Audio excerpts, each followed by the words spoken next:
Les ministres de Mines viennent d'annoncer une grande nouvelle. Les travailleurs congolais du secteur minier vont recevoir 5% du capital des sociétés dans lesquelles ils travaillent. Sauf que ce n'est pas une nouvelle, pas du tout. Et voici pourquoi. Le 9 mars 2018, l'État congolais vote une révision du code minier. L'article 71 bis est clair. Toute société minière doit accorder au moins 10% de son capital à des Congolais, dont 5% réservés directement aux travailleurs. C'était il y a 8 ans. Mais alors depuis, que s'est-il passé réellement? En 2022, l'ONG Afrewatch publie une enquête dans laquelle ils ont investigué 15 des sociétés minières opérant en RDC. Et les résultats, zéro. Absolument aucune entreprise n'était en conformité avec cette loi. Pas une seule personne physique congolaise n'avait officiellement acheté des parts dans ces sociétés. Et le pire est que l'État a lui aussi été épinglé dans l'affaire. Car oui, des témoignages des travailleurs dans le rapport d'Afrewatch ont tous identifié l'État comme étant l'obstacle principal pour n'avoir pas mis en place les mesures réglementaires nécessaires pour faire respecter cette loi, donnant ainsi l'occasion à toutes ces sociétés minières de tout simplement ignorer cette loi. Et pendant ce temps-là, la RDC produit près de 80% du cobalt mondial. Votre téléphone, votre voiture électrique,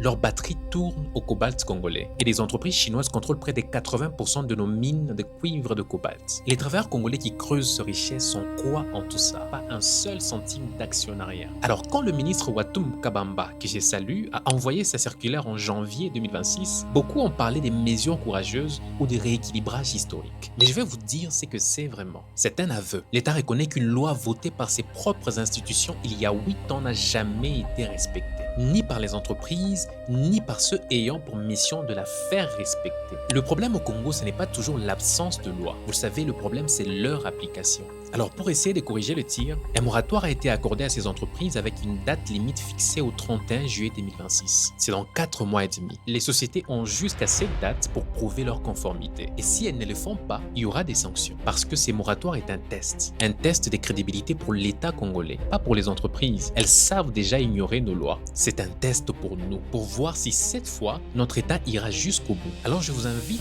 tous à surveiller de près ces dossiers. 1er août 2026, si aucune sanction ne tombe, cette loi mourra une deuxième fois. Et nous serons tous témoins. Alors partagez cette vidéo parce que les lois fantômes ne peuvent pas survivre à la lumière du grand nombre.